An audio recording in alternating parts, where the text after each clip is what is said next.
আপনারা ফেসবুক ব্যবহার করেন আর না করেন, হানিনার্স শব্দটি শুনেছেন। এটা কিন্তু কোনো ঐতিহ্যবাহী কথা নয়। তাহলে প্রশ্ন হলো, এই হানিনার্স কিভাবে এত সফলভাবে উঠলো? কিভাবে এই হানিনার্স নিজেকে একটা ব্র্যান্ডে রূপান্তর করলো? তো আজকে আমরা ভিডিওতে এই সকল বিষয়ের খুঁটিনাটি যাচাই করব এবং আমি আপনাদের বলবো কিভাবে আপনারাও আপনাদের ভিডিওর প্রোডাক্ট ভ্যালু, আপনাদের পেজের প্রোডাক্ট ভ্যালু, আপনাদের প্রোডাক্টের প্রোডাক্ট ভ্যালু মুহূর্তের মধ্যে অনলাইনের মধ্যে বাড়িয়ে ফেলতে পারবেন। তো চলেন মূল ভিডিও শুরু করি। গল্পটা শুরু হয় বাংলাদেশে হানিনার্সের আবির্ভাব নিয়ে। হানিনার্স কিভাবে বাংলাদেশে আসলো, কিভাবে এটা বাংলাদেশের মধ্যে প্রবেশ করলো। উদ্যোগটা হানিনার্স বিক্রি করার জন্য, মানে সেল করার জন্য এর মার্কেটিং হিসেবে বেছে নেয় ফেসবুককে। এবং উদ্যোক্তারা কি জানতো এই হানিনার্স একটা পর্যায়ে যে একটা বড় ধরনের বিতর্কের সৃষ্টি করবে, এই হানিনার্স একটা বিতর্কের কারণ হয়ে যাবে? এই প্রশ্নটার উত্তর যদি আমি আপনাদের দেই, হ্যাঁ, উদ্যোক্তা জানতো এটা একটা বিতর্কিত হবে, এটা বিতর্কিত একটা প্রোডাক্টে পরিণত হবে। কিন্তু জেনে শুনে তারা এটা কেন করলো, তারা কিভাবে আগে থেকে জানতো এটা একটা বিতর্কিত প্রোডাক্ট, সেইটা আপনারা সামনে জানতে পারবে। যখন তারা এই হানিনার্সের মাধ্যমে ফেসবুকে বিজ্ঞাপন দেওয়া শুরু করে, তখন তারা এই হানিনার্সকে শক্তি বাড়ানোর প্রোডাক্ট হিসেবে ব্যবহার করে। হ্যাঁ, তারা বলতেছিল এই হানিনার্স আপনার শক্তি বাড়াবে, অর্থাৎ হ্যাঁ, কথাটা কিন্তু সত্য। আর এইখানেই হানিনার্সের উদ্যোক্তা বা হানিনার্সের বিক্রেতা তার মাস্টার মাইন্ড ব্রেনটাকে কাজে লাগে। আর এই ব্যাপারটার পরেই কিন্তু এই হানিনার্স একটা বড় পর্যায়ে মোড় নেয়। আর এর ফলে কিন্তু বিক্রেতা এই হানিনার্সে আরো বেশ কিছু মশলা অ্যাড করে। আপনারা জেনে অবাক হবেন যে নেতিবাচক শব্দ, অর্থাৎ যেগুলো অশ্লীল, এরকম প্রজাতির শব্দ কিন্তু আমরা মানুষেরা খুব বেশি প্রচারণা চালাই।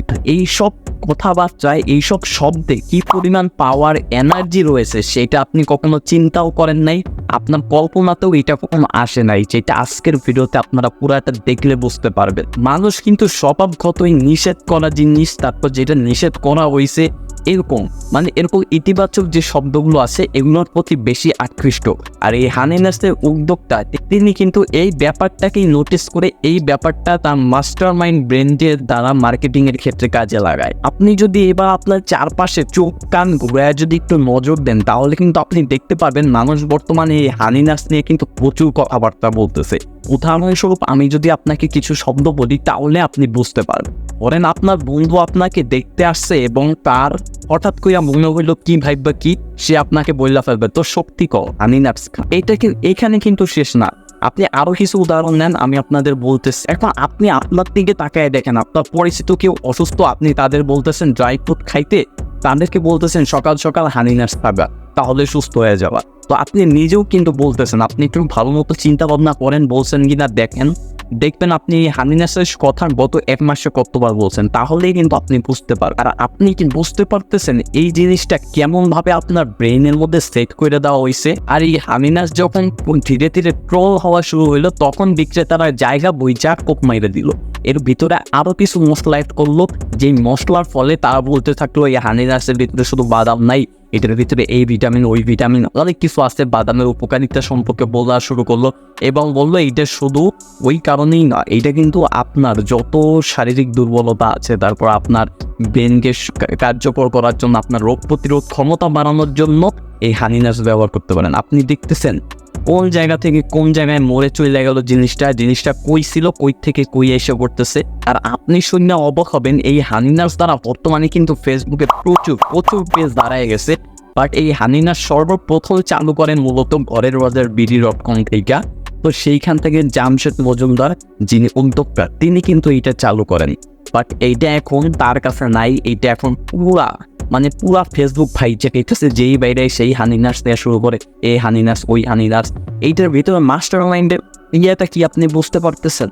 আর তারা যখন এইটার একটা মার্কেটিংটা করে, তাদের মুখের ভঙ্গিমা, তাদের শারীরিক ভঙ্গিমা, তাদের শারীরিক গঠন, তারা যেইভাবে কথাগুলো বলে মানুষকে অনেক বেশি আকৃষ্ট করে ফেলে এই হানিনার্সের প্রতি। মানুষ এতটাই আকৃষ্ট হয়ে যায়, এক পর্যায়ে সে টেস্ট করার জন্য কিন্তু এটা কিনতে বাধ্য হয়। আর ঠিক এই পর্যায়ে আইসা উদ্যোক্তারা তাদের মাস্টার মাইন্ড ব্রেনকে আরো একবার খাটায়। তারা নিজেরা কিছু লোক ভাড়া করে হানিনার্সকে ট্রোল করানো শুরু করে। এখন আপনারা বলতে পারেন নিজের প্রোডাক্টকে কেন নিজে মানুষ ট্রোল করাবে, এটার উত্তরটাও কিন্তু আপনারা আগে যেয়ে জানতে পারবে। আর তারা যখন এটাকে ট্রোল করানো শুরু করলো, হানিনার্স কিন্তু শুরু থেকেই একটা বিতর্কিত প্রোডাক্ট।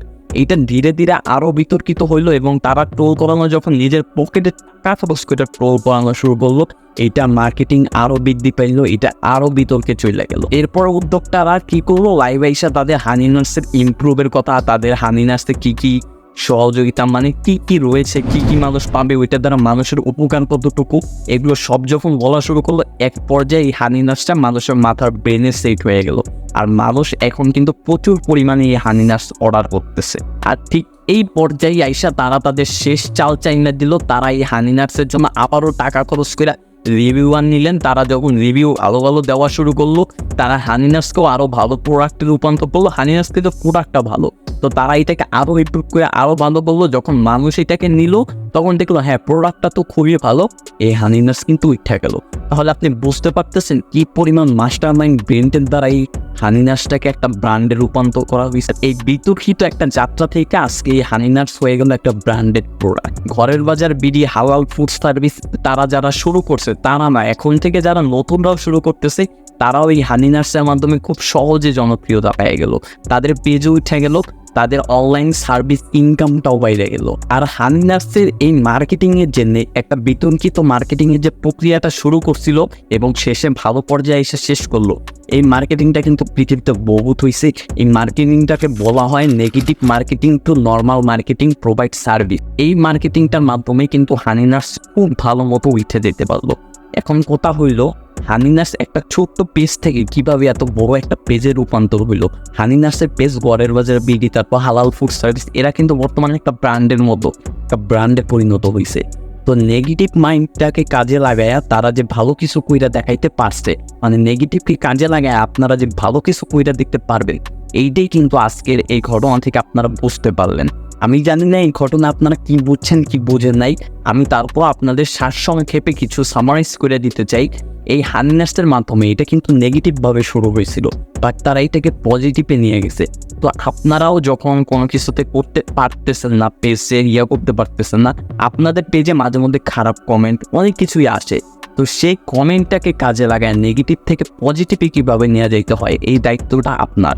আপনি আজকে আপনার বিজনেস পেজে ঢুকবেন, ঢোকার পর খুঁজে দেখবেন আপনার পেজের কোনো নেগেটিভই কী আছে, তো সেইটাকে কিন্তু আপনি কাজে লাগিয়ে পজিটিভভাবে আপনার পেজটাকে আগায় নিয়ে দিতে পারেন। ভিডিওটি যদি ভালো লাগে থাকে এবং চ্যানেলে নতুন যারা সাবস্ক্রাইব করেন নেই বা পুরানো সাবস্ক্রাইব করেন, এই চ্যানেলটিকে সাবস্ক্রাইব করে দেবেন এবং নেক্সটে আপনাদের জন্য বিজনেস সম্পর্কে এবং ফেসবুক ইউটিউব মার্কেটিং সম্পর্কে, ট্রেনিং সম্পর্কে, ফ্রিল্যান্সিং সম্পর্কে নতুন নতুন ভিডিও পাওয়ার জন্য ভিডিওতে একটা লাইক করে দিবেন। কি নিয়ে ভিডিও চান কমেন্টে জানাবেন এবং পার্সোনালি যদি কোনো প্রশ্ন থেকে থাকে, ফ্রিল্যান্সার যারা নতুন আছে তাদের কোনো প্রশ্ন থেকে থাকে, যারা নতুন ইউটিউবার ফেসবুকার আছে তাদের যদি কোনো প্রশ্ন থেকে থাকে, নিচে আমার হোয়াটসঅ্যাপ নাম্বার এবং ইমেল অ্যাড্রেস এবং ফেসবুক আইডি দেওয়া আছে, সেখানে যোগাযোগ করতে পারেন। সবাই ভালো থাকবেন, সুস্থ থাকবেন। আসসালামু আলাইকুম ওয়া রাহমাতুল্লাহি ওয়া বারাকাতুহু।